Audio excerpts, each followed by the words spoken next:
It began with silence, the kind that settles just before a diplomatic explosion. Tonight, London stands frozen as Benjamin Netanyahu delivers the most brutal rebuke a British government has faced in decades. The entire British government has been banned by Israel from its territory. No exceptions, no back channels, no quiet fixes. A nation which once called Britain a trusted ally has just slammed the door, bolted it, welded it, and set it in concrete. Why? Two decisions made in London that detonated across the Middle East like thunder. 4 days ago, Keir Starmer approved ICC arrest warrants targeting Israeli leaders. Hours later, he imposed a full arms embargo on Israel, not a narrow restriction, not a temporary pause, but a total freeze. 30 export licenses suspended overnight. In Jerusalem, it was a swift and merciless reaction. Britain, Netanyahu declared, has abandoned its allies and sided with those who seek our destruction. He didn't raise his voice, he didn't have to. His words hit like artillery. By morning, the fallout had turned global. Britain's ambassador to the UN, Dame Barbara Woodward, resigned in protest. She learned of the policy not from Whitehall, but from an Israeli complaint. The Foreign Office was blindsided. MI6 blindsided. Even the Foreign Secretary, David Lammy, was caught mid-air, literally. His plane, en route to Tel Aviv, was denied landing rights. It circled the Mediterranean before turning back. A G7 foreign secretary refused entry live in real time. The world watched, humiliated. That night, Netanyahu appeared before cameras flanked by his security chiefs. His tone was surgical. Any nation that betrays its friends in their hour of need, he said, should not expect friendship in return. Within hours, Israel froze intelligence sharing worth billions. British officials were reclassified as security risks. The cooperation that once stopped terror plots in London, gone. For years, Israeli intelligence has quietly disrupted threats aimed at Britain. 17 attacks prevented. That lifeline just went dark. Cybersecurity firms withdrew protection from key UK infrastructure. $12 billion worth of defense partnerships unraveled overnight. Inside Downing Street, panic replaced policy. John Healey called the move strategically suicidal. Yvette Cooper warned, "We've made Britain a target without protection." Privately, ministers whispered what no one dared say out loud. "We've lost control." Across the Atlantic, Washington seethed.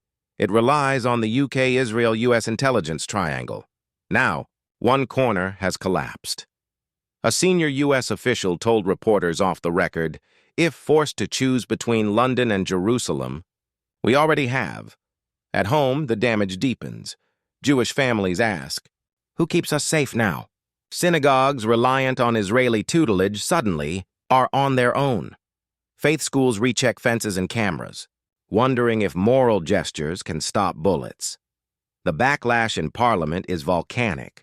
Former MI6 chief Sir Alex Younger has referred to it as the worst foreign policy blunder since Suez. Lord Robertson says, Britain has lost its most valuable intelligence partner.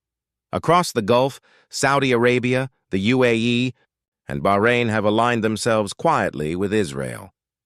Even Jordan, once Britain's closest Arab ally, is asking whether London's guarantees still mean anything. Markets moved before ministers did. The pound slipped against the shekel. $30 billion in bilateral.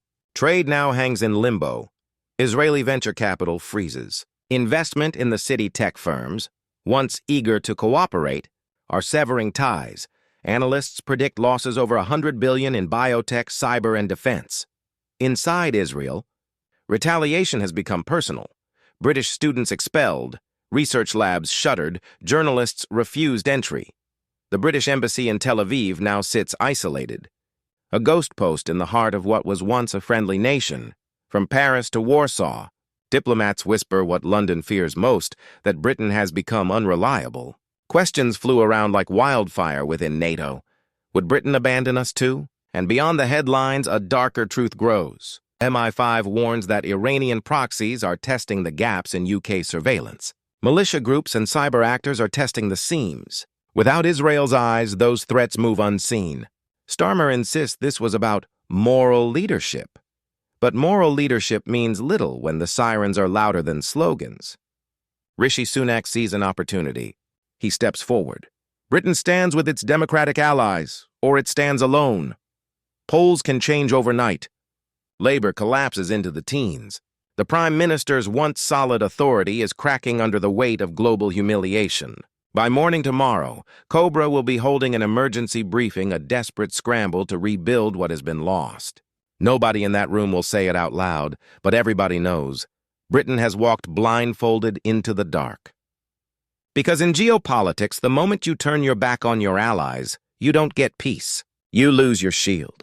And tonight, as Jerusalem's skyline glows and London's power flickers, the New World Order writes another line. One in which Britain stands outside, knocking on a door that won't open.